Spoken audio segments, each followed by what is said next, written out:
tardes. Buenas tardes. Buenas tardes. Buenas tardes. Son las 4 y es la hora del café.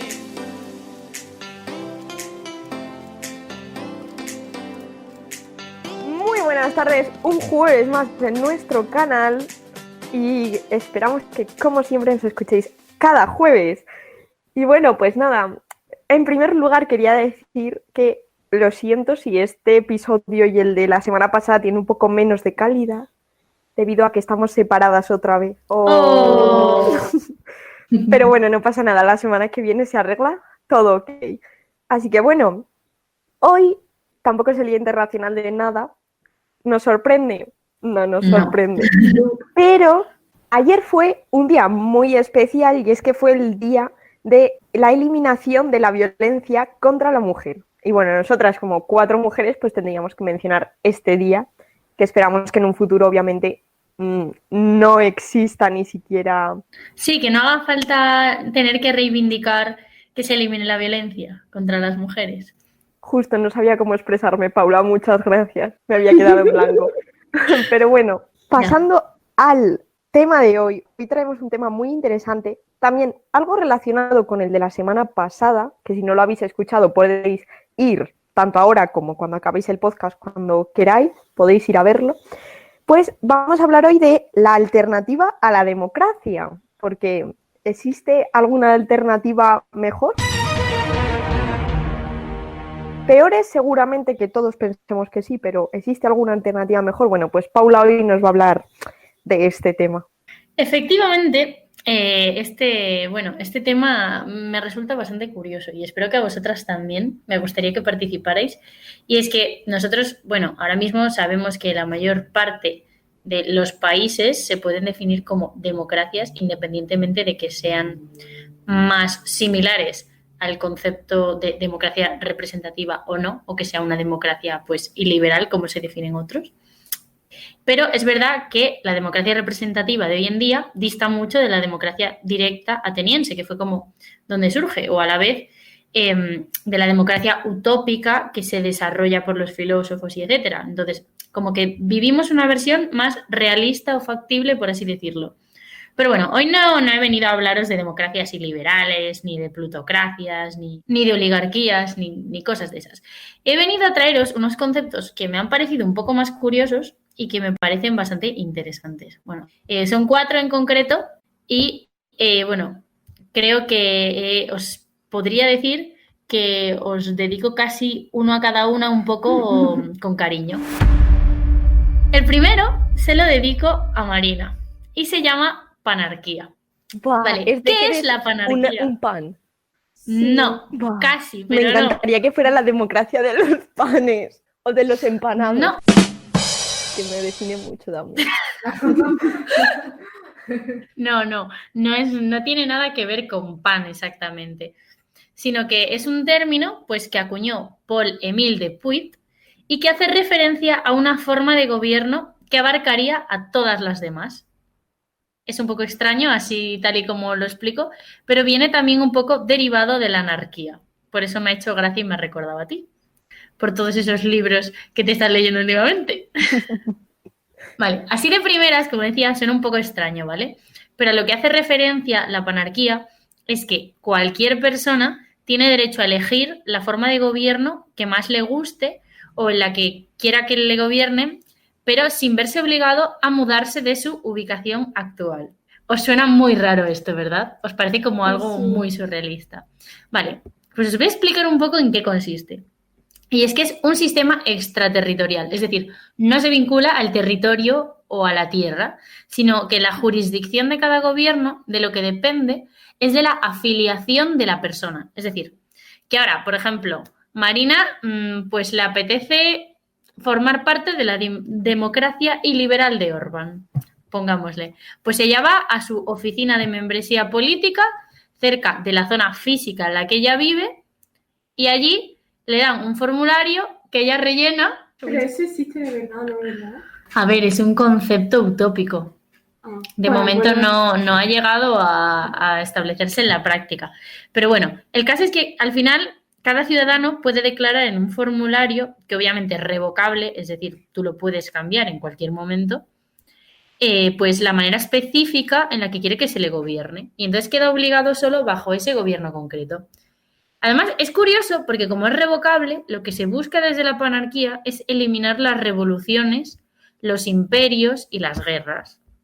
Porque claro, si tú estás gobernado por un determinado gobierno y de repente dices, pues hoy no me apetece tanto una democracia, me apetece más una oligarquía, pues te vas a otra. Claro. En plan, te cambias. Es algo bastante raro, es muy raro, la verdad. Pero lo que resulta curioso es, ¿y qué pasa si hay un problema entre un gobierno u otro? O sea, ¿cómo se solucionan estos gobiernos si al final son diferentes? O sea, tú puedes estar gobernado por una persona y tu vecino de al lado por otra. Y entonces os enfadáis, os pasa algo. ¿Qué podéis hacer para poder solucionar vuestro problema? Pues lo que proponen es algún tipo de derecho internacional que solucione estas controversias. Además, se enmarcaría la panarquía en un libre mercado caracterizado por el laissez-faire, laissez-passer, es decir, dejar hacer, dejar pasar, donde el mercado determina un poco pues qué gobiernos les va mejor y qué gobiernos va peor. ¿Qué pensáis de esto? Que sé que he empezado fuerte, sé que no os esperabais este comienzo. A ver, obviamente yo lo veo como un mundo totalmente paralelo a lo que tenemos ahora, entonces lo veo tan irreal que no soy capaz de asimilarlo ni de entenderlo. Sí, yo creo que es un estado mental, más bien, ¿no? Efectivamente es algo que resulta bastante random, pero bueno, a mí me ha hecho gracia y por eso os lo quería traer, porque sé que os suena bastante raro, pero en realidad este concepto se usa bastante en las relaciones internacionales y se usa para estudiar la gobernanza mundial y un poco, pues eso, el derecho internacional. O sea, que es algo que por muy extraño que parezca, teóricamente es algo bastante estudiado. Ahora voy a hablaros de otro que probablemente os suene un poquito más y del que hay bastantes críticas. Y este es la meritocracia, que fue defendida por Michael Young, aunque fue en sentido negativo, la verdad. Entonces, ¿qué dice la meritocracia? Bueno, que esta, por otro lado, se relaciona un poco con la epistocracia que defendía Jason Brennan en Against Democracy, ¿vale? Porque, claro, lo que decía Brennan era que someter a un individuo a la decisión de un electorado incompetente es una forma de opresión. Esta es una reflexión bastante reivindicativa y controversial, yo creo, y bastante ligada un poco a lo que hablábamos al final en el podcast de la semana pasada. O sea que si queréis saber un poco cómo nos mojamos y lo que debatimos, os recomiendo que lo escuchéis porque eso os va a gustar bastante. Pero bueno, ¿qué quiere decir la meritocracia? A ver, por el nombre yo creo que podéis sacar fácilmente de a qué se refiere. Pues un gobierno basado en el mérito. Pues efectivamente, muy bien la sintaxis de lengua. Un aplauso. Maravilloso. Bien, pues efectivamente lo que dice la meritocracia al final es que cada puesto de trabajo exige una serie de competencias o aptitudes específicas. Por ejemplo, en el caso de ser podcasters profesionales como nosotras, Pues tener voz y no ser mudas. No, a ver, no, esto va más allá, ¿no? Pero, por ejemplo, como hay una serie de competencias y aptitudes para cada puesto, las posiciones jerárquicas se van a alcanzar a través del mérito. Pero este mérito, que es un concepto bastante abstracto, lo que hace es mezclar, por así decirlo, el concepto de talento con esfuerzo, por lo menos en la teoría. Entonces, así van a distinguir varios tipos de meritocracia. Pues la educativa, por ejemplo, para los docentes y los profesores, la laboral, que va a ser la de los empleados, la de una empresa, etc. Entonces, lo que se defiende a través de la meritocracia es que la sociedad que va a resultar va a ser justa, porque no van a influir ni el sexo, ni la religión, ni la política, ni la riqueza. Sin embargo, esto suena bastante turbio, ¿no? Huele un poco aquí a que algo no va bien. Entonces, hay muchas y muy amplias críticas a este tipo de sistema. Y es que, pese a que aparentemente se basa en una igualdad de oportunidades, esta sociedad resultante no tiene que ser necesariamente justa. Por ejemplo, las personas que tengan una mayor capacidad adquisitiva podrán optar a mejores universidades y mejores escuelas. Y parece que no, pero esto al final, la preparación es bastante determinante. Por otro lado, cuando hacemos referencia al mérito, es necesario definir qué es el mérito, ya que no es lo mismo merecer algo que tener méritos, por ejemplo, haber conseguido premios o haber logrado cosas. De esta forma se propone una especie de disyuntiva que me parece muy curiosa y que os voy a pedir que os mojéis. Así que, a ver, si en un barco viajan un ganador del Premio Nobel de Medicina y un niño de 10 años y este barco se comienza a hundir. ¿Quién merece un puesto en el único bote salvavidas? ¿El científico o el niño? Probablemente el científico va a tener más méritos, o sea, tendrá más talento o haya tenido más esfuerzo o tendrá resultados que la sociedad considere valiosos, pero claro, es probable que al final la noción de justicia que tú tienes te haga decir que el niño merece vivir precisamente por ser niño. Yo no creo que... Bueno, o sea, yo salvaría al niño, pero no solo porque es un niño, sino porque el médico, el mérito que ha tenido es por sus logros en la medicina. Sin embargo, el niño no sabemos lo que puede llegar a ser. Imagínate que el niño acaba siendo plofero. Pero No, es imagínate broma. que luego el niño es Hitler. O sea, ¿por qué ese niño va a ser bueno?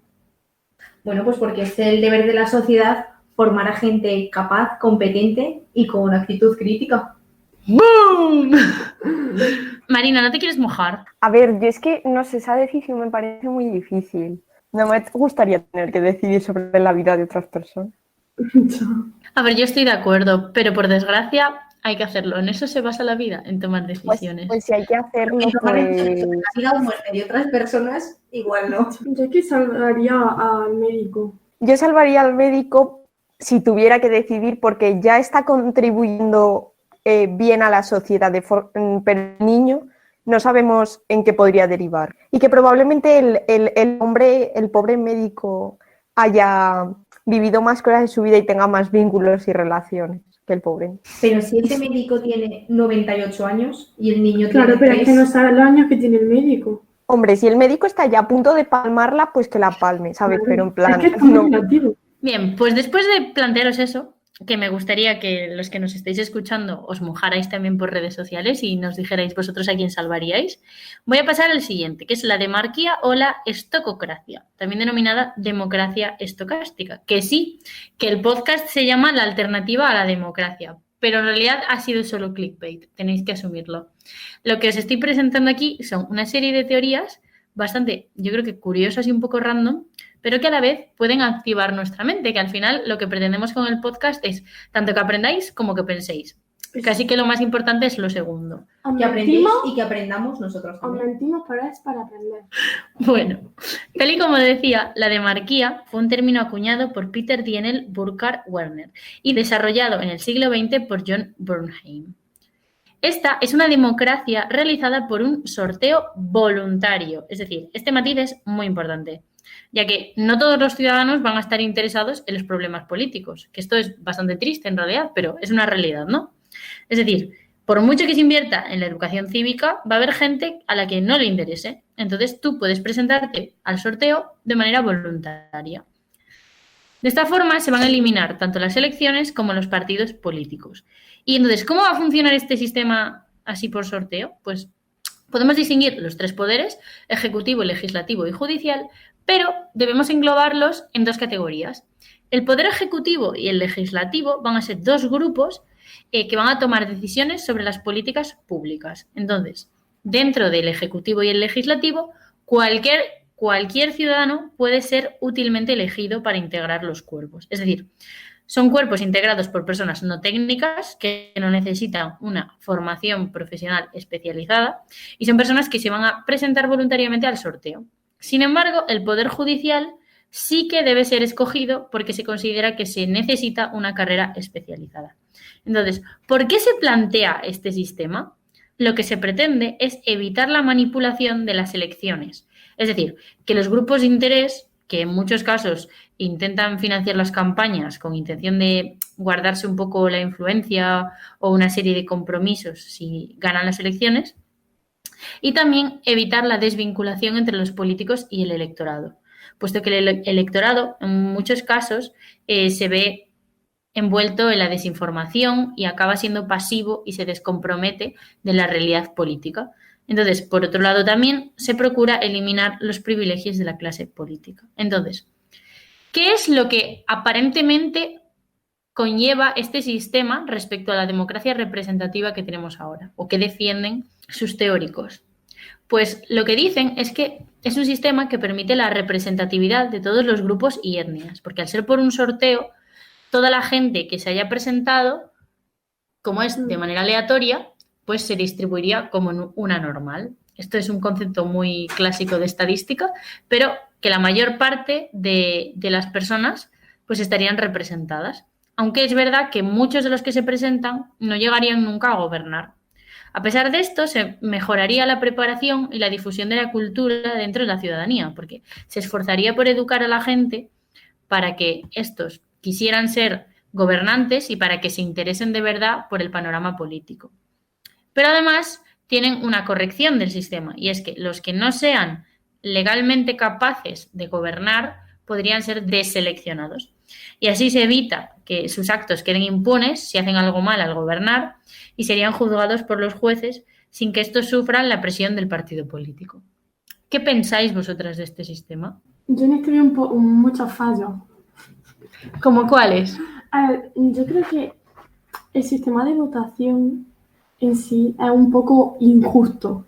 Aparte de que, por ejemplo, de por sí no sería un sistema como totalmente aleatorio, porque ya tiene el sesgo de que la gente que no se quiere, no quiere ser político o esto no se va a presentar de por sí. Entonces eso ya es un sesgo súper importante. Entonces los datos que hay no son buenos para hacer esta distribución, ¿no? Yo creo.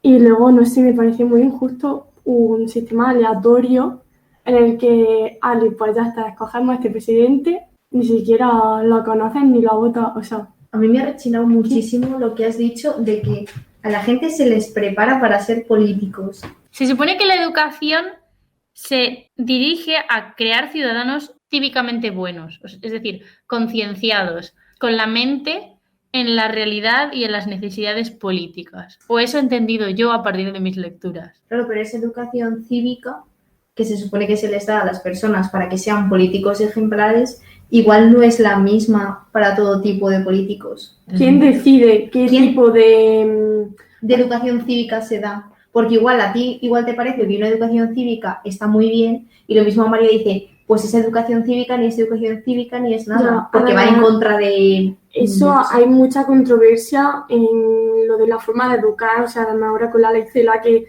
mucha a favor, mucha en contra. Hay mucha... Sí, como que la educación siempre es un eje es algo muy de politizado, controversia. Entonces, Claro, porque quien tenga la educación, quien tenga el poder de la educación va a controlar el futuro, porque al final la educación es la que forma a las personas del futuro.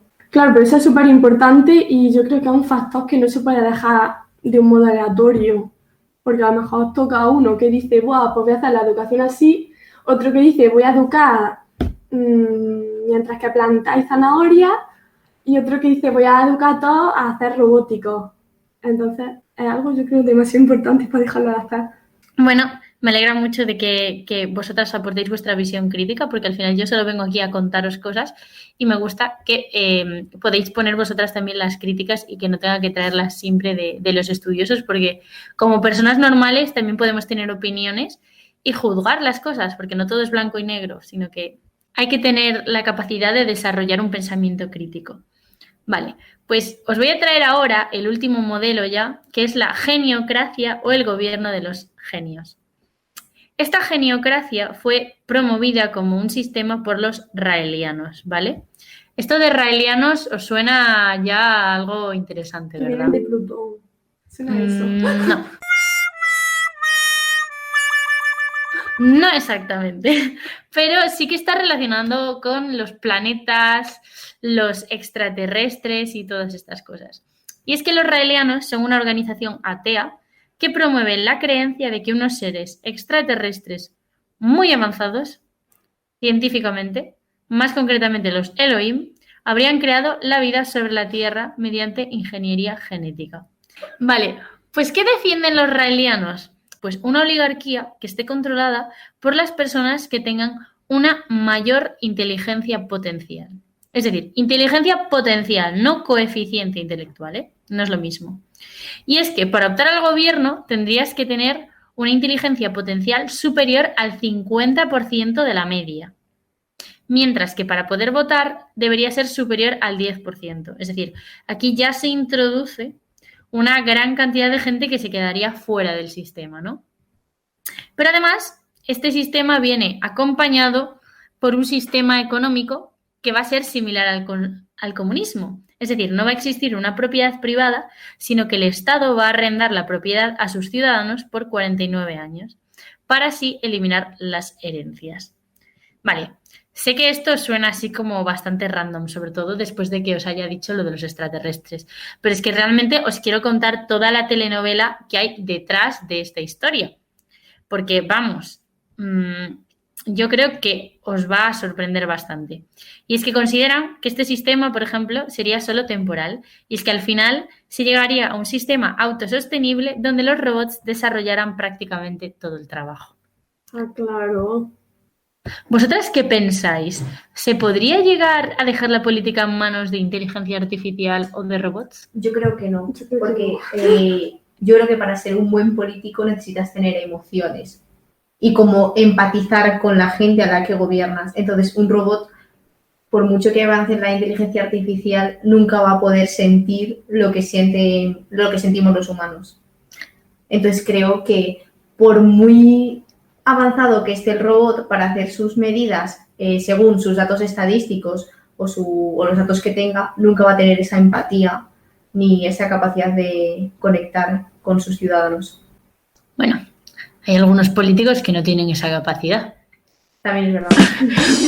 Yo creo que sí que sería interesante que se crearan modelos que intentaran hacer simulaciones bueno, que supongo que ya existen, pero como tener más en cuenta simulaciones del mercado, ¿no? De cómo las políticas, por ejemplo, económicas llegarían a afectar a una economía y analizar esos resultados antes de que el político en sí tome las decisiones, que supongo que es algo que ya se llevará a cabo ahora, pero me parece como una idea muy interesante. Pero bueno, que no os venía a explicar esto exactamente, sino que os iba a contar más una noticia de Telediario, y es que el líder de los raelianos, que es Claude Boriholm, le han denegado el permiso de residencia en un cantón suizo.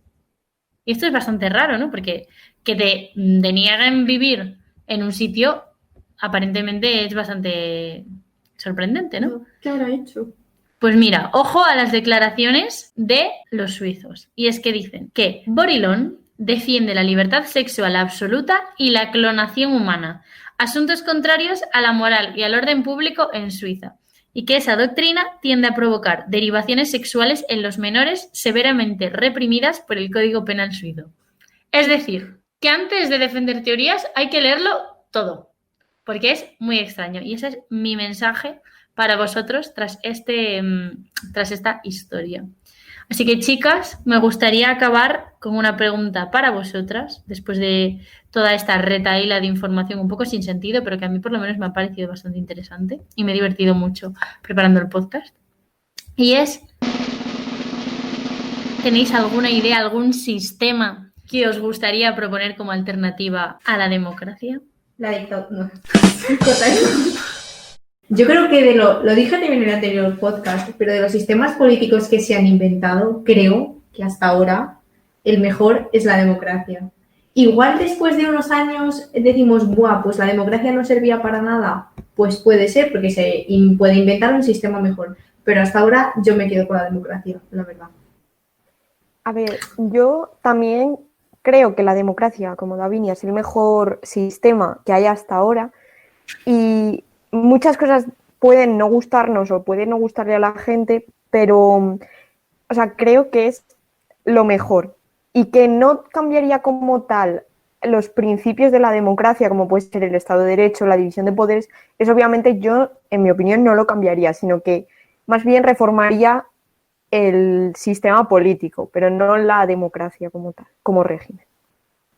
Bueno, pues Paula, muchas gracias por hacer este tema tan interesante de la semana y esperamos que también le haya encantado a nuestros seguidores, que como siempre nos pueden dejar sus opiniones por redes sociales, @cafedelas4 en todas las plataformas, la verdad, las típicas que tiene todo influencer, ahí estamos nosotras. Y como siempre podéis escuchar nuestros anteriores episodios y dejarnos como comentario pues en qué tipo o en qué alternativa os gustaría vivir o si preferís dejar las cosas como están, la verdad, porque da mucha pereza ahora cambiar las movidas, ¿no? Y bueno, pues nada, esperamos que os haya gustado y hasta la semana que viene. ¡Adiós! ¡Adiós! Hostia, qué susto. Paula corta.